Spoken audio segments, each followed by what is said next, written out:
I feel a moral obligation to use this opportunity to save millions of American children, above all things. In case some of you don't realize how dire the condition is of our children's health and chronic disease in general, I would urge you to view Dr. Carlson's recent interview with Callie Means and his sister, Dr. Casey Means, who is the top graduate of her class at Stanford Medical School. This is an issue that affects all of us far more directly and urgently than any culture war issue and all the other issues that we obsess on and that are tearing apart our country. This is the most important issue. Therefore, it has the potential to bring us together. So let me share a little bit about why I believe it's so urgent. Today, 2/3, we spend more on healthcare than any country on earth, twice what they pay in Europe. And yet we have the worst health outcomes of any nation in the world. We're about 79th in health outcomes behind Costa Rica and Nicaragua and Mongolia and other countries. Nobody has a chronic disease burden like we have. And during the COVID epidemic, we had the highest body count of any country in the world. We had 16% of the COVID deaths, and we only have 4.2% of the world's population. And CDC says that's because we are the sickest people on earth. We have the highest chronic disease rate on earth. And the average American who died from COVID had 3.8 chronic diseases. So these were people who had immune system collapse, who had mitochondrial dysfunction. And no other country has anything like this. 2/3 of American adults and children suffer from chronic health issues. 50 years ago, that number was less than 1%.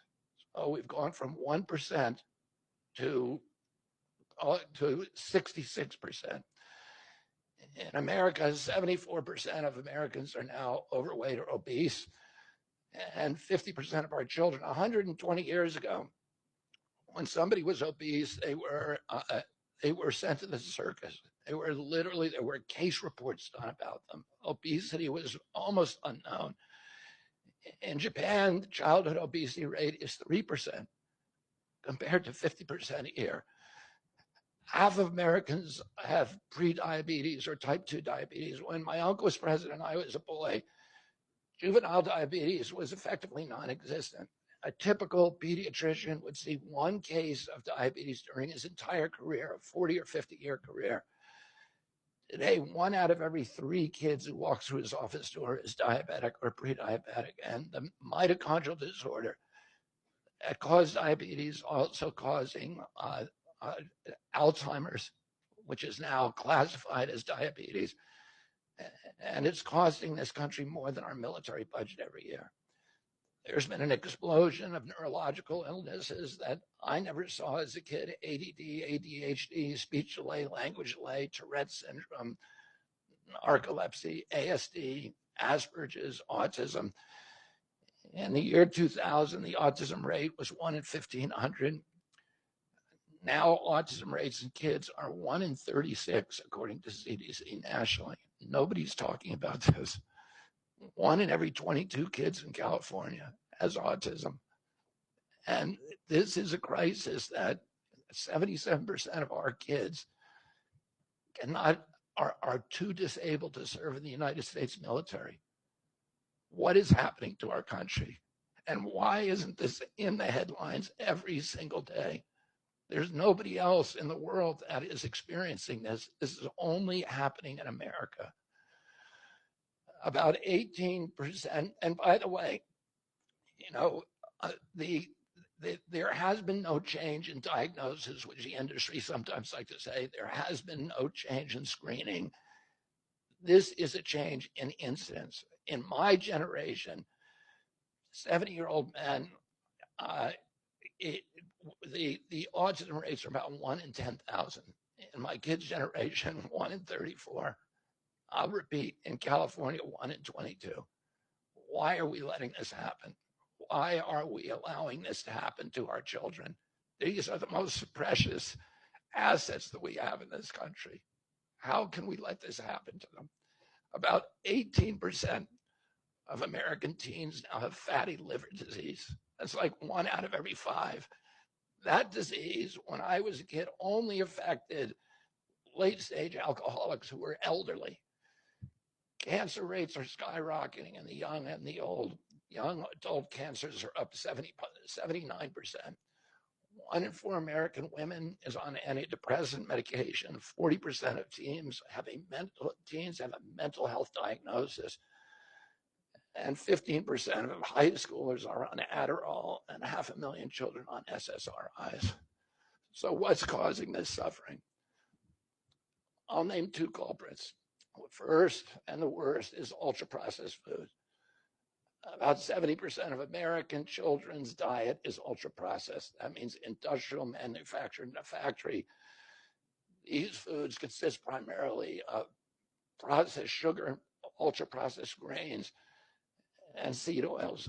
Laboratory scientists who many of them formerly worked for the cigarette industry, which purchased all the big food companies in the 1970s and 80s, deployed thousands of scientists to figure out new chemicals to make the food more addictive.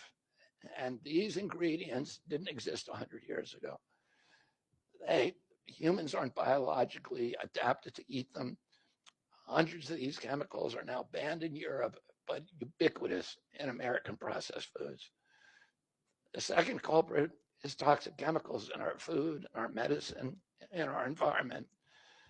Pesticides, food additives, pharmaceutical drugs, and toxic waste permeate every cell of our bodies. The assault on our children's cells and hormones is unrelenting. To name just one problem, many of these chemicals increase estrogen because young children are ingesting so many of these hormone disruptors. America's puberty rate is now occurring at age 10 to 13, which is 6 years earlier than girls were reaching puberty in 1900. Our country has the earliest puberty rates of any continent on the earth. And no, this isn't because of better nutrition. This is not normal.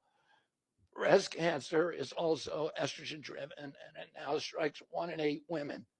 We are mass poisoning all of our children and our adults. At the palace coup against President Biden, the same shadowy DNC operatives appointed his successor, also without an election. They installed a candidate who was so unpopular with voters that she dropped out in 2020 without winning a single delegate. My uncle and my father both relished debate. They prided themselves on their capacity to go toe-to-toe with any opponent in the battle over ideas. They would be astonished to learn of a Democratic Party presidential nominee who, like Vice President Harris, has not appeared in a single interview or an unscripted encounter with voters for 35 days. We've been listening to independent candidate Robert F. Kennedy Jr.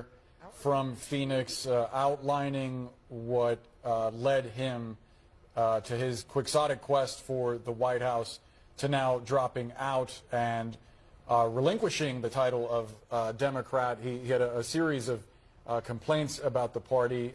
We're, of course, going to continue watching his remarks. There's a back and forth over whether he's going to endorse former President Donald Trump. We're going to break that down on the other side of a quick break. Stay with CNN.